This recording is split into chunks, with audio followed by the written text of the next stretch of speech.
Welcome to my show. I'm a guest here. His name is Michael Upstone. Mr. Michael, how are you doing, sir? Yes, I'm very well, thank you. All right. And also, thank you so much for the time and the opportunity. Firstly, you are an author. You are also the president of Keep Health Research. Can you please, Mr. Michael, discuss more about yourself and how you are doing currently now, Mr. Michael?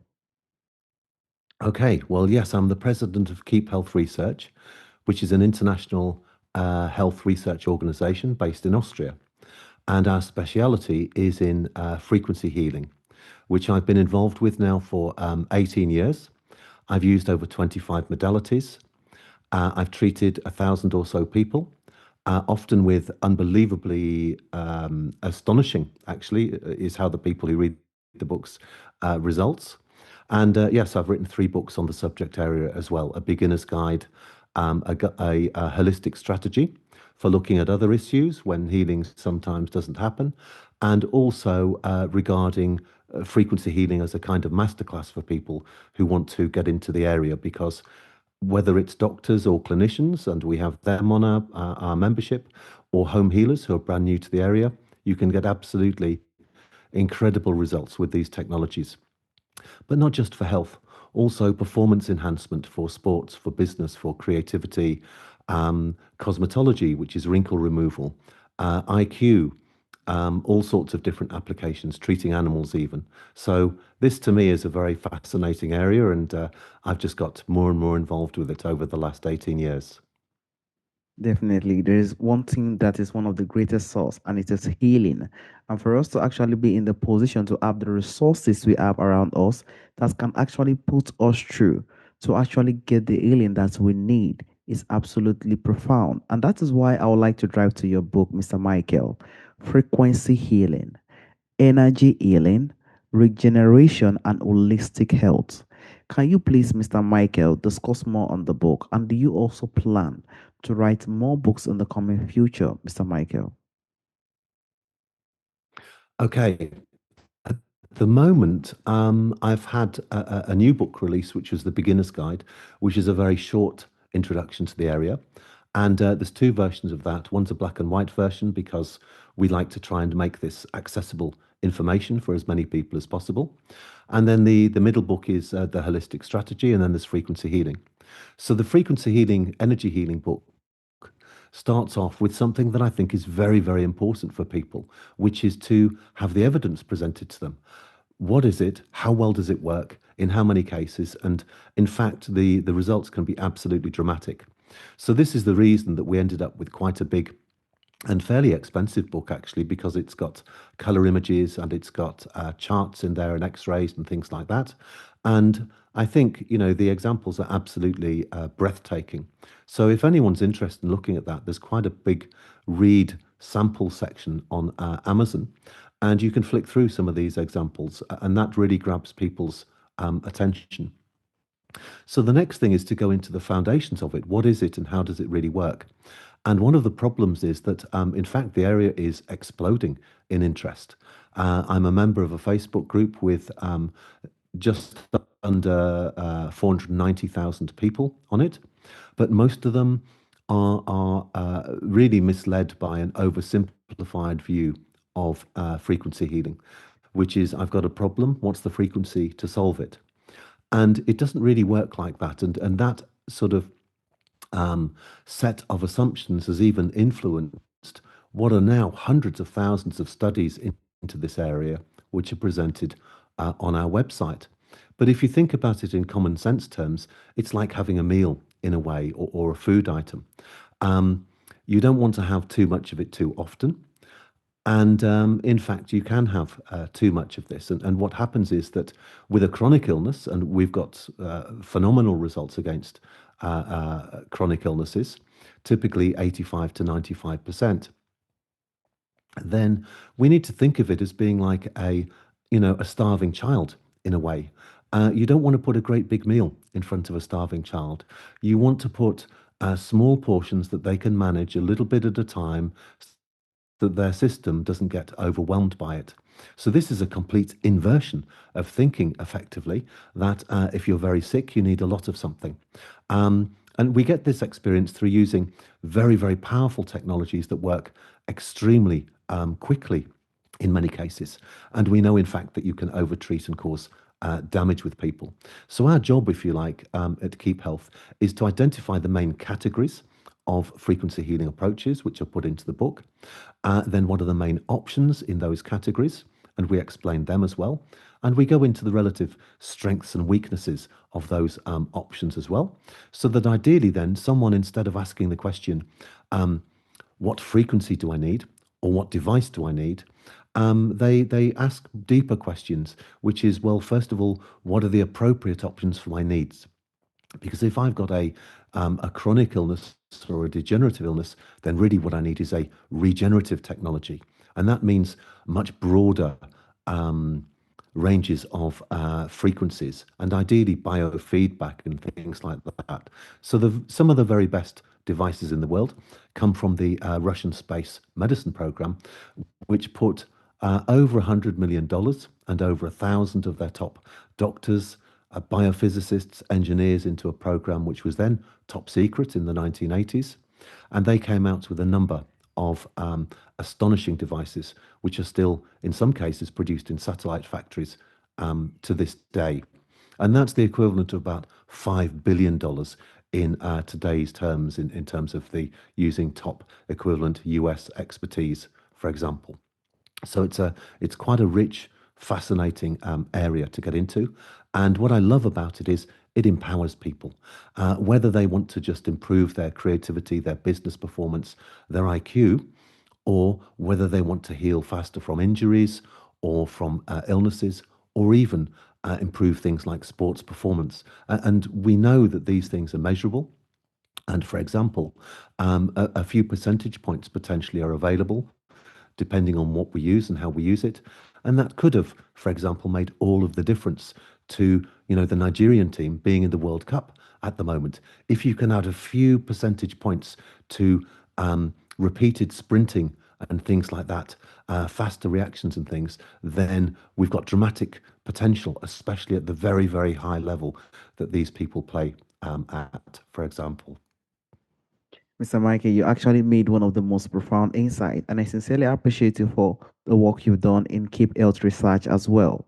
And it shows that frequency actually plays a very huge role in our healing.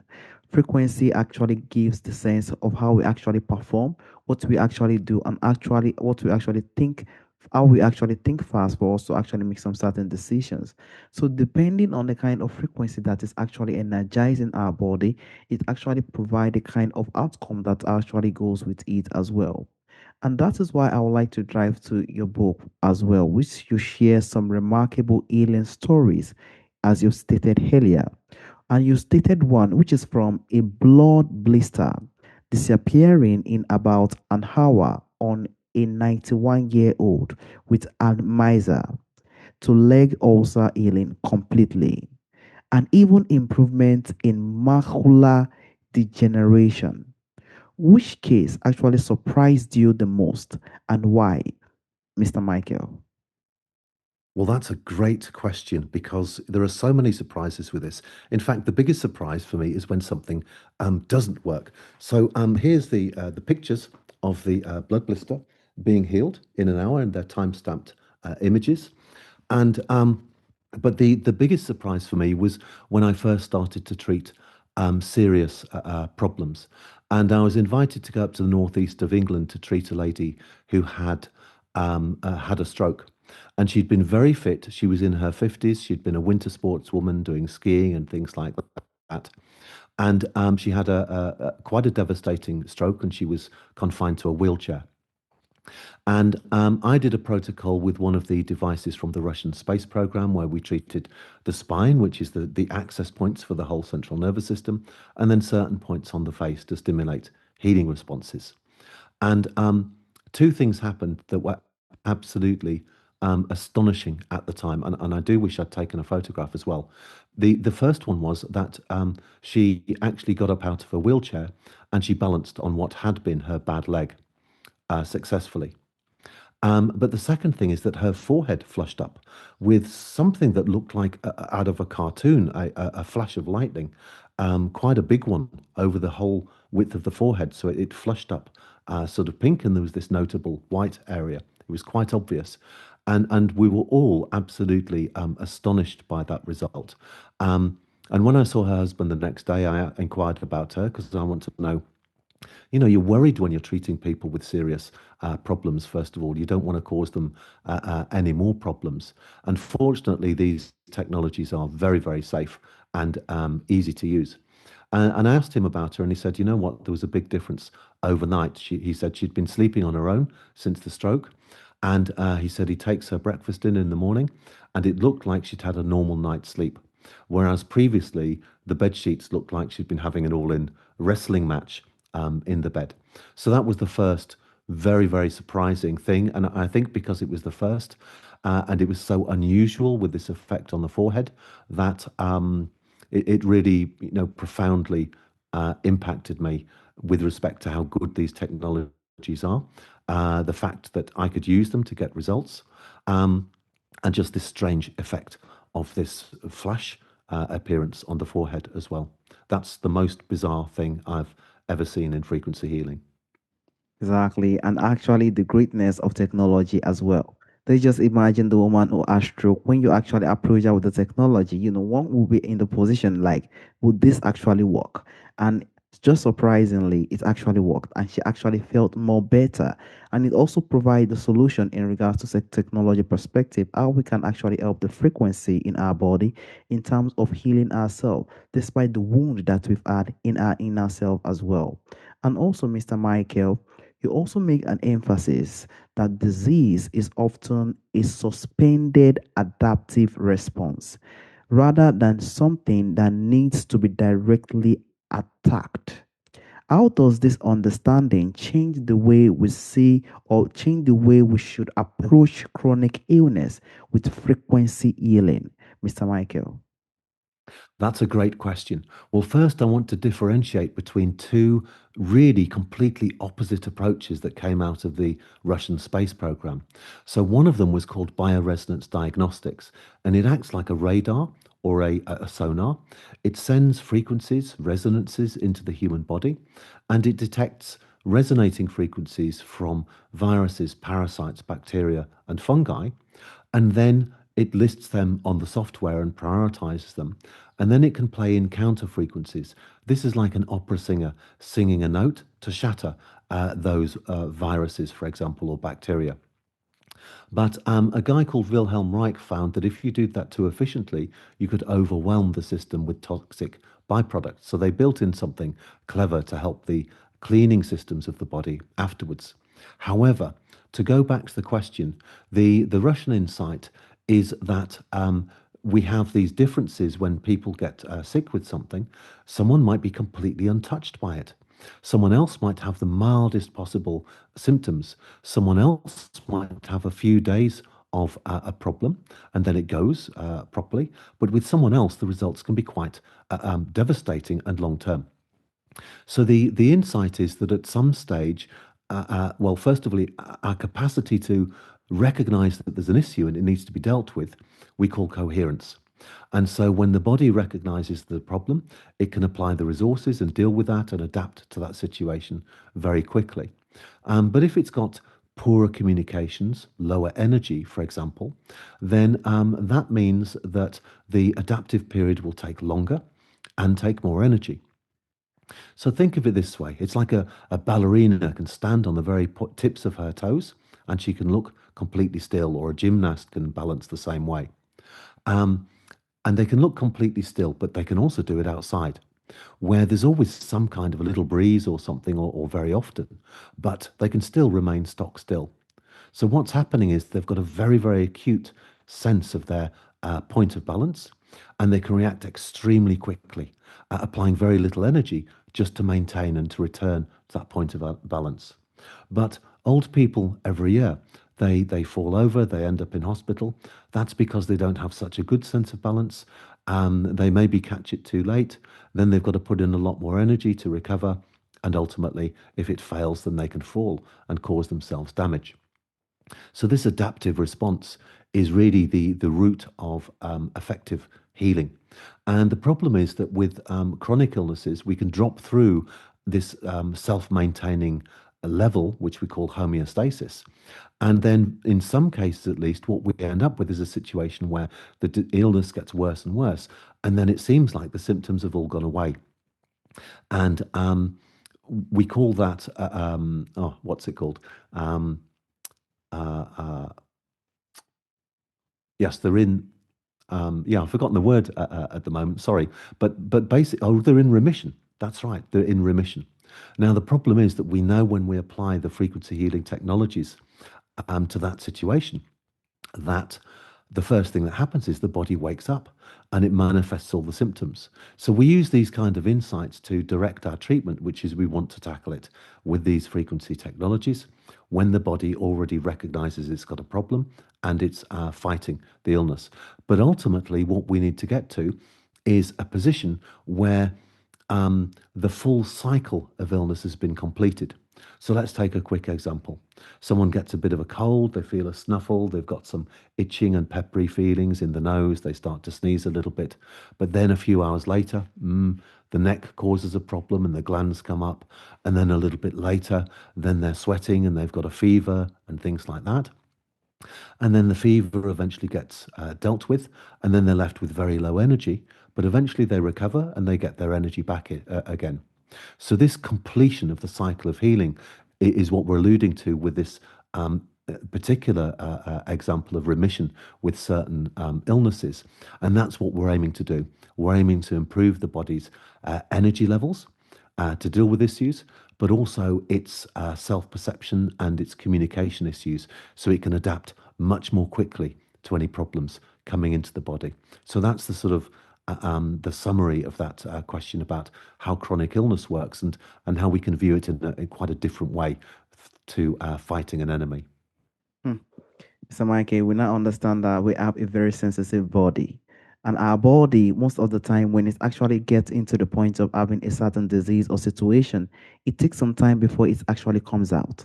And that is why we actually need to focus on that frequency. And as you said, if we actually go through the cycle, sometimes we actually lose the energy due to the medicine and everything that we've used. And we need to actually come back up stronger again. And that is the beauty of the body. And we have to understand that our body is a very sensitive body.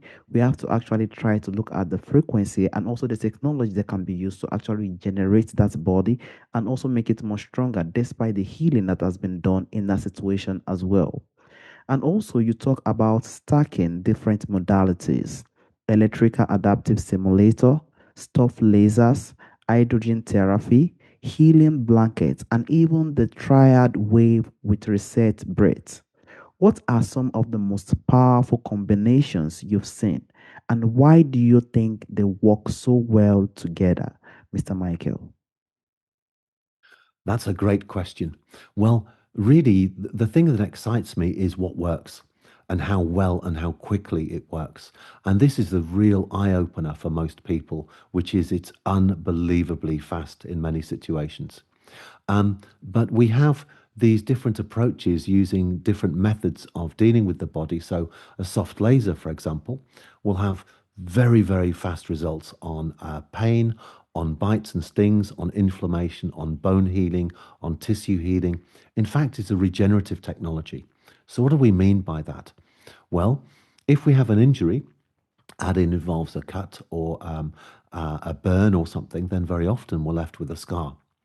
But the body has the capacity to regenerate that and actually undo the scar or the injury or the illness as if it never happened in the first place. And so this is a very special category of not just energy healing, but regenerative technologies. And we know that some of the technologies from the Russian space program, the electrical adaptive stimulators, also have same effects. But the thing is, they work in very different ways. And that gives us an opportunity to treat the body from various angles all at the same time.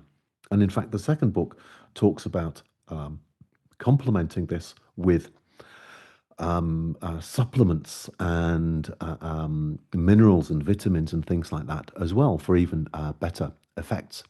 So This is where, when we combine these things, we can get even more powerful results. And part of the difficulty is that some of these devices have a critical dosage, but there is no um, formula effectively for treating the body. So we need special ways of obeying this principle, if you like, of everybody's body's different. And more than that, everybody's body's different every day.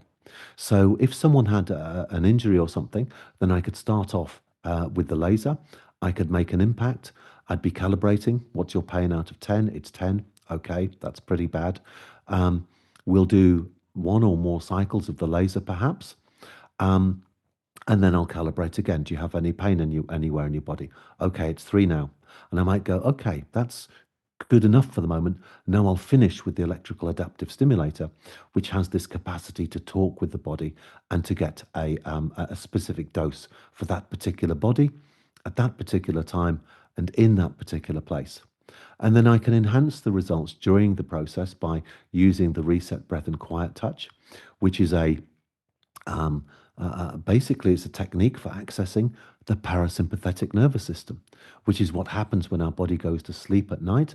And it really does most of its work with repair and regeneration, as opposed to the daytime system, which is about quick decisions, fight or flight, life or death, learning things, remembering things, and things like that.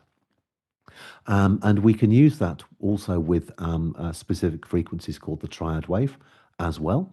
So we can put these different things together to really support the body from multiple different angles at the same time. And then afterwards, we could put them in a healing blanket as well, which would wrap out potentially disturbing electromagnetic frequencies from things like the Wi-Fi router, your mobile phone. You don't want to be sleeping next to that. You don't want to have it charging next to you in particular during your sleep period, or ideally at any time.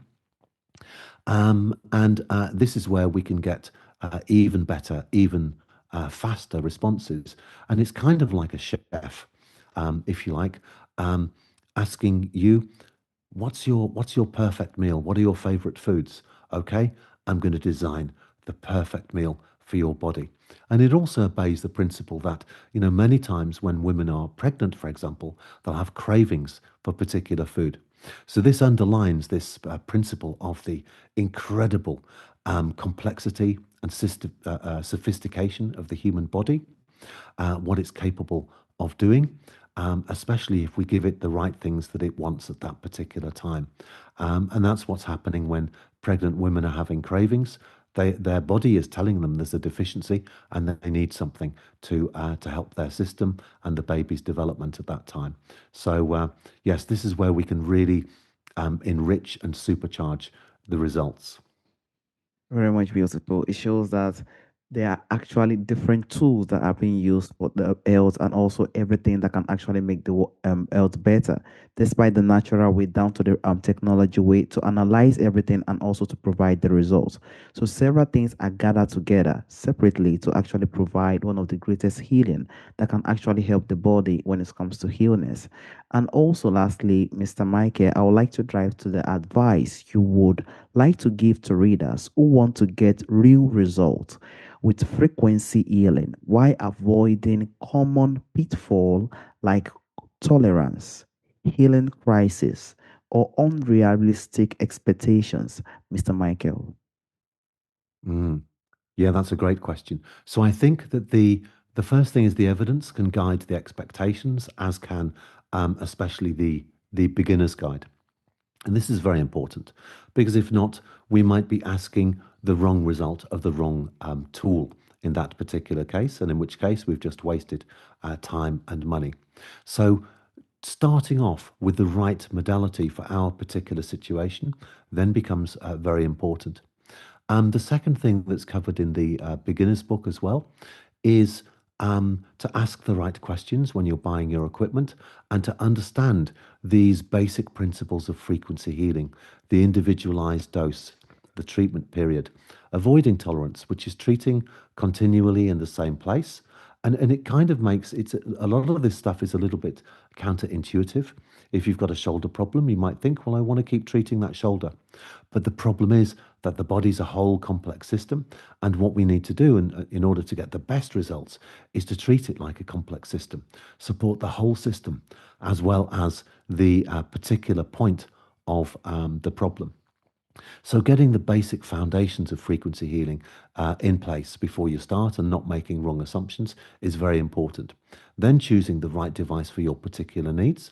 And if you do those two steps, then the third step is simply to get a device, whatever you're choosing, which is going to be provided with very good training and support, because you're going to always encounter new situations and you need to ask someone who's got more experience than you as to how to deal with that, and then to practice and to master that device. If we do that, then we've put three very, very powerful things in place for making sure that we get the best possible results. It's knowing the limitations of our modality, it's knowing the limitations and the opportunities of the whole frequency healing area, and it's knowing how to apply that particular device to the best possible effect. And so I think the best place to start off with is information, good questions, being quite careful about any assumptions that we've got. And then if we put those things together, what we should start to get is very fast results. That's going to be very good for our confidence. It's going to tell us that we have competence. It tells us that the particular modality we've chosen actually works and we can use it. And that's a very good place for starting a journey into frequency healing. And that is why I sincerely appreciate you for the wonderful insight. As a person, now we understand that if we actually want to get to the source, we have to be in the position to gather enough information and also be in the position to get the advice that can actually help us move things forward and also see how we can also use that tools that we all the information we've had as a source for us to actually get the healing that we need as well. And I sincerely appreciate you for the great insight and also the conversation we've had today, Mr. Michael. And also, Mr. Michael, there is a question I normally ask during the end of the show. From our forefathers, from our ancestors, there are a lot of beautiful things that do exist during our forefathers' time that is missing in our time today. If there is anyone or anything you would like to bring back to our time today, Mr. Michael, what do you think that thing would be, Mr. Michael? Mm. Well, I think we first need to appreciate that they had incredible knowledge, incredible wisdom.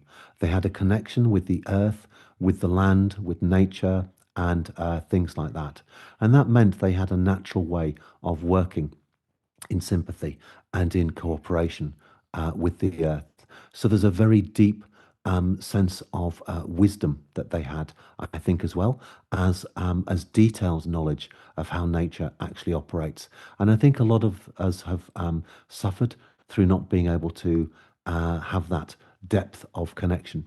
So I think it's very important to always have the greatest of respect and a sophisticated view of our ancestors and how they had this deep innate wisdom within them when it came to a lot of different things. So we've still got a lot to learn from them, and I think that's always a worthy pursuit is to reflect on all of the different kinds of knowledge, their wisdom, uh, how they governed themselves in their lives, how they cooperated with nature, and how they worked in harmony with the universe. And I think that's a very, very profound thing to look into.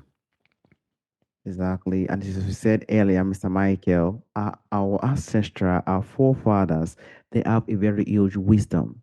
They have a very huge wisdom that we as humans are still learning from.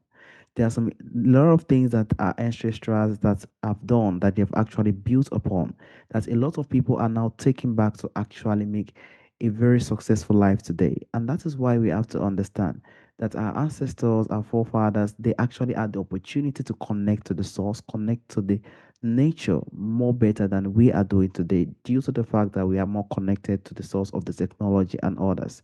And for us to sit down and actually gain from this wisdom plays a very huge role in every decision we make and also everything that we do in life as well.